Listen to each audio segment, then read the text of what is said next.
Welcome back, guys. Welcome back, Charlie. Got all the travel out of the way last week. Got to squeeze in a little PTO every now and then. Yeah. All work and no play does not make for a fun Charlie. Yeah. That is correct. So that's cool. It was a good trip, huh? Just talking to all the kiddos and they had a good time. Yeah. Perfect. Went to the fair last night. I hate the fair. I do not want to ever go back. It is the worst. Too many people. Went on the Ferris wheel, got stuck for like 25 minutes, just suspending. You know, I haven't been to the fair in a long time. Yeah. And Jamie and the kids usually would go, but I was always traveling or something whenever they wanted to go, so I haven't been. And you know, it seems like everything in life, it is just ridiculously expensive for what you do, right? You can go drop a couple $100 Yeah. instead of just being able to go do a couple rides and have a couple of fried things for whatever. It's a whole circus. It's outrageous how much money you can spend there. I think it was for 5 of us to get on the Ferris wheel, it was 45 tickets. That was like $65. I was like, that's crazy. I was not happy with it. Yeehaw. Yeah. Right on. So we're looking to get into talking a little bit more about AI in this upcoming month with all of our podcasts and blogs that are coming out, kind of circulating around our new website page, the new AI website page. So just looking to get into that a little bit today. Well, since you're bringing it up, why don't you tell the folks what you've been working on the website? We got a lot of things coming on well, it's actually up now. All the stuff that we've been working on is up. So we've got our new AI-enabled products. Those are up right now. And also, we could throw it back to a couple weeks ago when we talked about Laminar and those products. Those product specs are up too. So you guys are able to see all of that. You can reach out to us if you're looking for any specific products and all of that. We've got some new flyer pages up they can view. The whole dang site's revamped. Yeah, we talked about that a little bit last week. Okay. But yeah, everything's new. It's crazy. We got a lot of pictures on the heat sinks front, you know, because we don't have a standard catalog, right? So you can see all the different things we do, but there are a handful of standard products that we can look at and get inspiration from. Yeah, for sure. So, but yeah, the website's great. You know, for all you sales reps out there that are watching, we have the rep portal, right? And we'll be reaching out to you guys individually to look at that. But you know, we're trying to make sure we get all of our sales collateral and information downloadable there, from PowerPoints to product features to flyers to quality certs. Yeah. All that stuff. I think we've got probably a dozen different documents on there that you can grab. Sometimes it's easier to grab them off the website because they're large files and we can't always email them because some people have limits on what size attachments can come into your inbox. So anyway, if you haven't seen it, it's beautiful. The formatting is similar, but we tried to make it even just a little bit easier to navigate. For all you customers out there, easier to send in an inquiry about a quote or a request for information. So, you know, for us, part of the motivation, a little selfish, but, you know, being able to automate these inquiries and have them come in and log them into our CRM and help us be more proficient in how we manage that. Because, hey, if you want to work with us, we want to take good care of you. 100%. Right. Yeah. And sometimes it's just being able to track all the details and be on top of your game so that we can provide that top shelf service. That's right. Perfect. Well, let's get into some of these questions that we have and go from there. Let's do it. So when a networking vendor says their new firewall or access point is AI powered, what do you picture is happening inside the box? You know, and what's usually missing from that picture? You know, when we're talking about these things, you know, these are products that are not like in a data center, just so we can start there, right? Yeah. We're looking, you know, data centers are one thing, but they empower all these other devices that are still making things happen, right? So that's what, when we say AI enabled, it's part of the whole process. So, we've got all these wonderful chips out today that are AI related or enabled. And so, all of a sudden you're packing a new chip into a box that didn't have that before, right? So you might think, oh, I can update with the firmware, I can do this, I can do that. Well, the issue is there is an AI chip in there that is very high performance, and you just got extra wattage that you got to get rid of. So we got to figure out how to get it out of the box. Gotcha.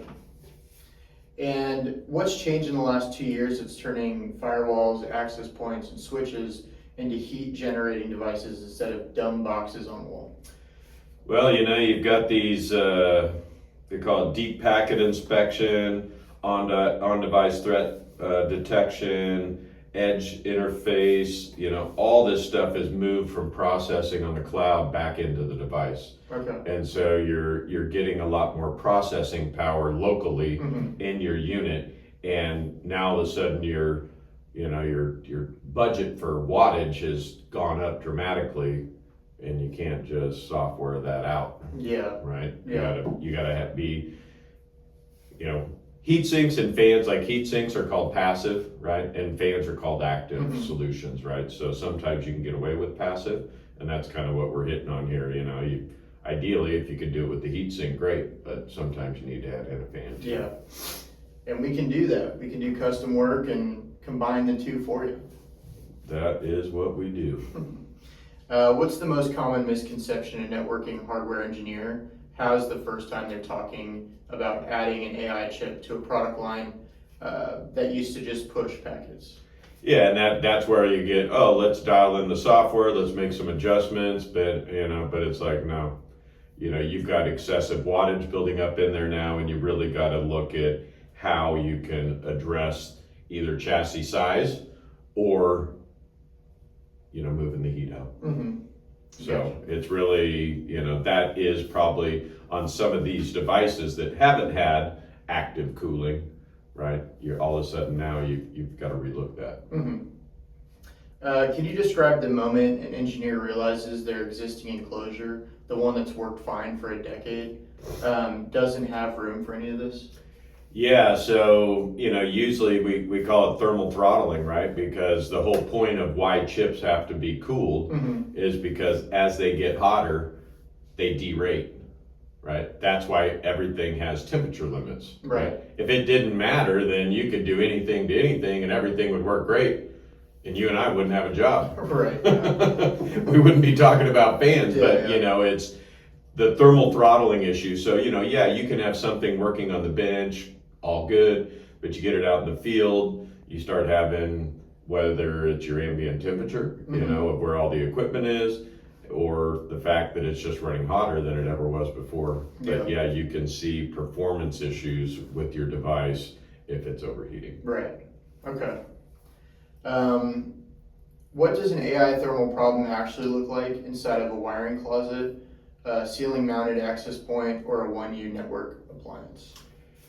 So, the 1U box is 41 millimeters tall, right? Okay. So depending on, the scale of the company you got going on, right? Like for us here, we've got our little IT closet. Yeah.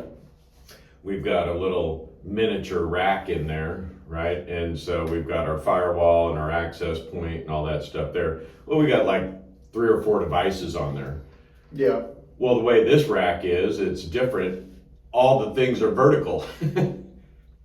They're not, instead of parallel with the ground, to where you're looking at the faces of them, like it just, because we don't have a lot, right? It's not a full rack. So that's just an example of how they can be mounted differently, because when you're working on thermals within boxes like this, orientation is important.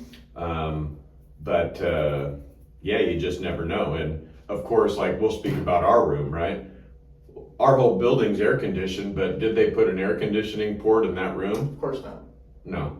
So that room's like 10 to 15 degrees hotter than the rest of the building, know? So it's all these variables that end up stacking up to where you really got to plan for it if that's something you haven't had to do in the past. Yeah. Okay. What are top 3 constraints that make thermal design for a firewall or access point harder than it looks on paper? You've got limited internal volume, Yeah. right? So it's a small spot. You've got limits on acoustic noise, right? Because this is not a data center, right? I mean, you're talking about usually an office environment or various other working environments, conference rooms. The device is sitting on a shelf or something usually. So form factor and all those are going to drive the design needs. Okay. But when you're talking about things that go in a office environment, noise gets to be a real critical feature on that, because if you can just let it rip on whatever you need, that's easy. Yeah. But getting what you need at say 30 dB or less, well, now you got to start really looking at your overall design, because you're going to need to really optimize how the fan and heatsink are working together in that device. Yeah, that makes sense. What happens when a fanless firewall or switch enclosure was designed and tooled before anyone put an AI interface chip in it? Well, you end up inheriting a problem. Yeah. So when you have not designed for appropriate either ducting or airflow paths in a device, then you really struggle. I like to call them thermal eddies. Thermal eddies. Yeah, because you can get, like in a river, right? You get eddies. Yeah. If you're into kayaking or whatever, and you want to stay out of it, because the water's flowing and you got these little areas where you'll get things going on. Well, just like inside a device, if you're trying to blow air through a path, you might have a hot spot over here and the air is going to go right by it just because of the way that the flow is in it, right? Yeah. And you miss it, or maybe you get air swirling in a spot where you don't need it. Well, that's when you have inherited something that wasn't planned. Right. Right. So having that thought process and working on that through the process, from the beginning, is definitely advantageous, rather than trying to figure it out at the 9th hour when it wasn't part of the plan. For sure. Yeah. How does power over Ethernet change the thermal math for an AI-enabled switch? That's PoE, right? Power over Ethernet. You can get 60 to 90 watts going out on each channel for things like cameras and sensors and other things. So really, you're getting a lot more power generated within the device. So not only is it your heat sources, right, of your chips or something, but you can get power. So you really have to be on top of looking at all the heat sources and what's going on and how your airflow patterns are in there. Okay. And sometimes you might say, well, how in the world do you figure all that out? Well, CFD is a wonderful way to do it, and being able to run some simulations on stuff. Gotcha.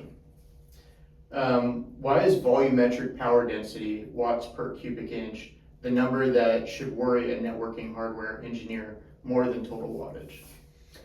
Well, a device a fraction the size of server can now carry a meaningful share of the heat load with none of the airflow or the real estate to work with.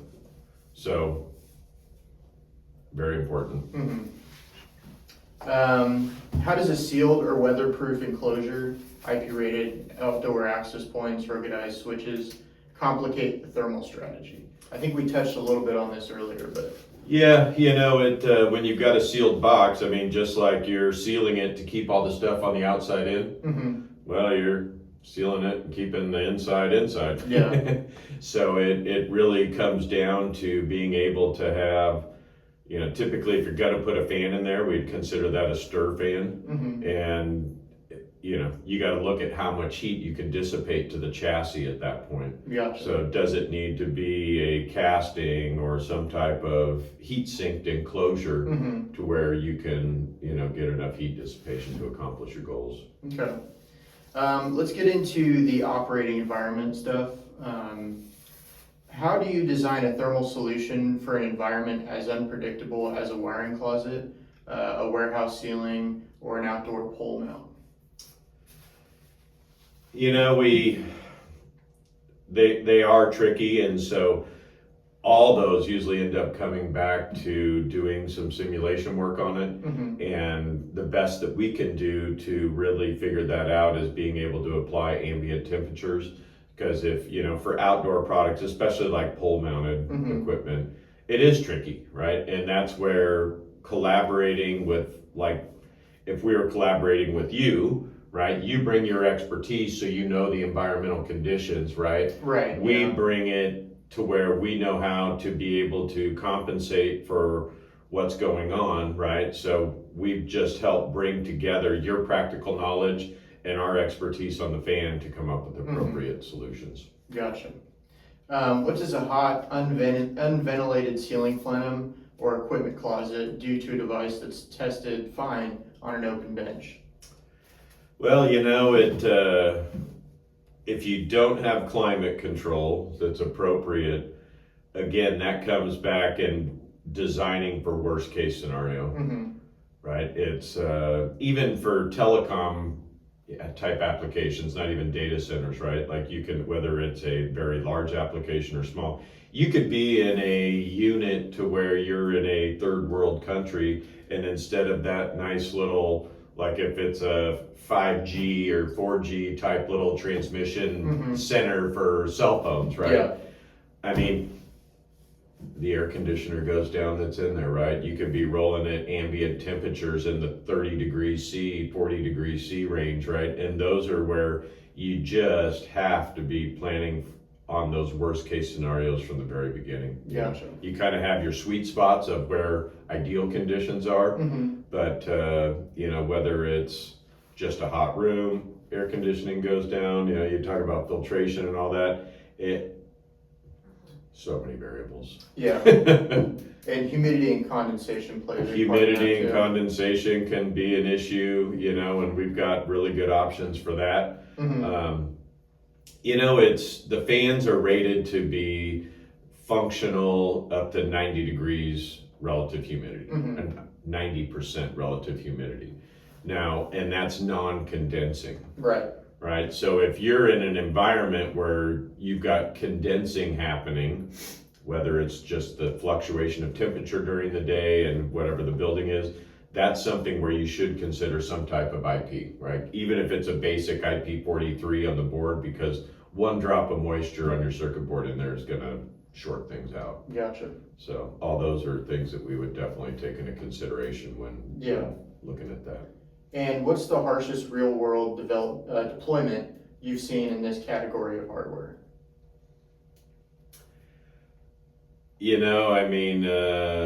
Probably some of the harshest environment are pole-mounted units. Yeah. Whether it's on a telephone pole or very high power line poles, to where you've got wireless and other things like that. Those are very difficult environments. A lot of those type of applications are going to be gigantic heat sinks because they're so difficult with just being directly exposed to weather. A lot of those applications don't have fans, right? And most of them, if they did have a fan, they would be inside the unit just as a stir fan to make sure, if you've got a unit hanging on the pole and you've got the sun facing side for half of the day, you might need to be stirring the air in there just so you're getting the best overall performance. Gotcha. Why don't we get into some of our hot takes here? Good. Is fanless ever the right answer for an AI-enabled network appliance, or is that era kind of ending? It's I always say it's like you either need it or you don't. It's like sometimes you don't have a choice, right? So whether you want a fanless solution, the world could have a lot of fanless solutions if people would be happy with larger devices. Yeah.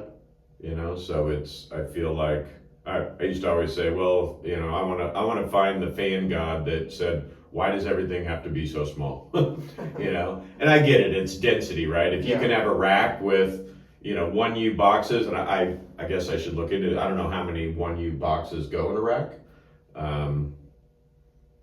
It's a whole bunch. Let's just say 50, right? Or something like that. Yeah. Well, if they were all 2U, Well, that would cut that number in half right out of the Yeah, gate. for sure. So I understand the density, but it definitely makes everybody's job a lot more challenging. Gotcha. Are chip vendors being straight with hardware engineers about what their AI silicon actually draws once it's inside a real enclosure?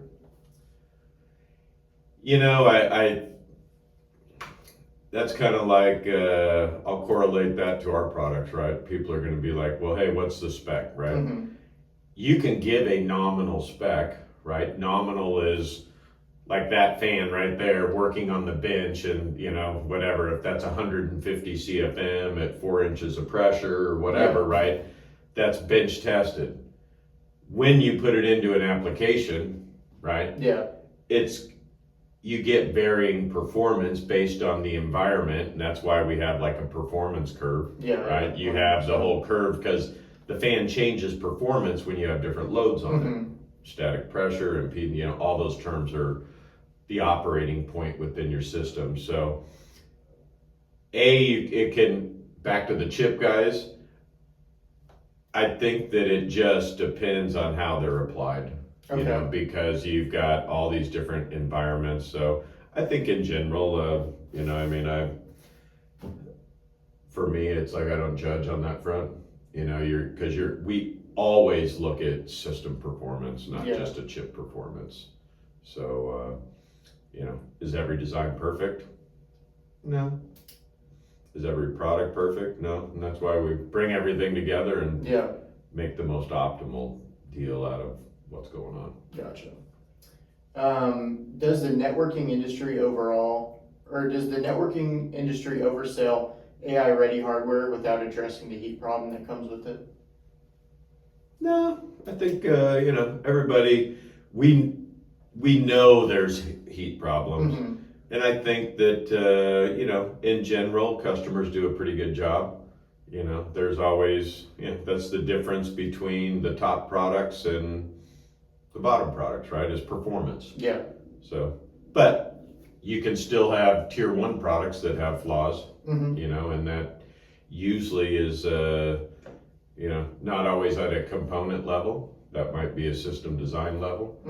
But then again, you can have a wonderful, we like to use car analogies, right? You can go buy a Ferrari, but if that bearing in your engine on your cam goes out, well, your engine ain't going to work very good, right? So if a component failure can have an adverse effect on the outcome. Right. So you always try and put all the best pieces together to have the best output. Gotcha. So. All right, last question for you here. What's the one thing AI networking hardware industry needs to stop saying to the engineers who have to build this stuff? What do they have to stop saying? Yeah.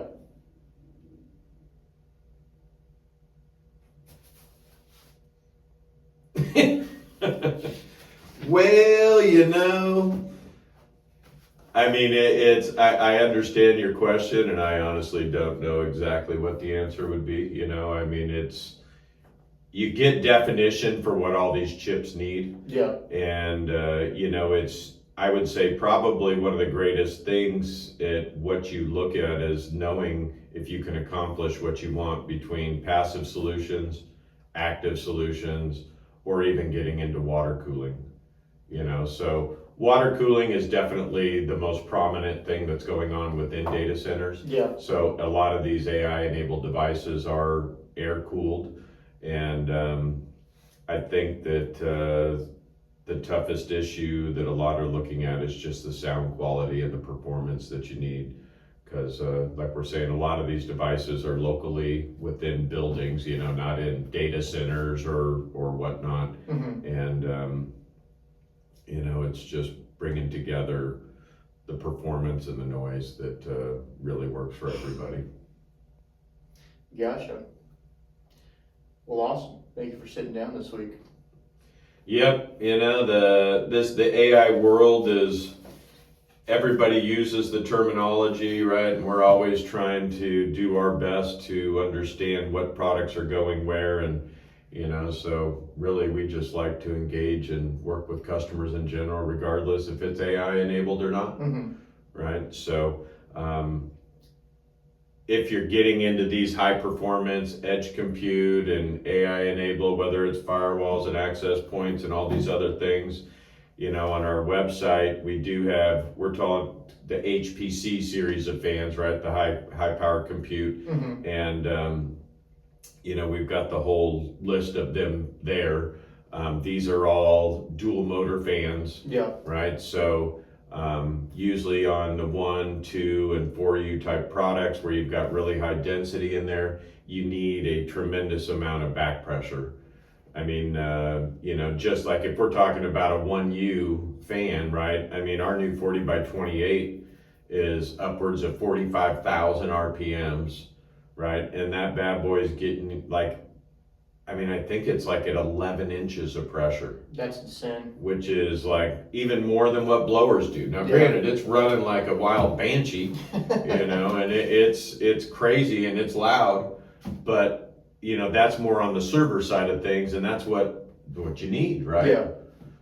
And so, you know, it's coming along. So lots of interesting solutions out there. You know, if you can't quite figure out where you go, you know, I always say we like it weird here at YS Tech, so we're always able and willing to dive into it, and we're very engineering driven to make that happen. So it's not like we're just gonna guess at it. We can really work through solutions, both active and passive, and come up with awesome outcomes. Gotcha.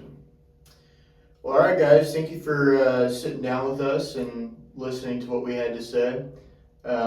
Just like every other video, I'll put our contact down below, link the new website, and I'll link the AI page specifically. Subscribe if you like. Like everybody on YouTube says, you know, it doesn't mean a lot to you, but it means something to us. Yeah, we want to see more comments coming in too. Talked about that too a little bit last week. Cool. All right, guys. Well, we'll see you next week, and for now, keep it cool.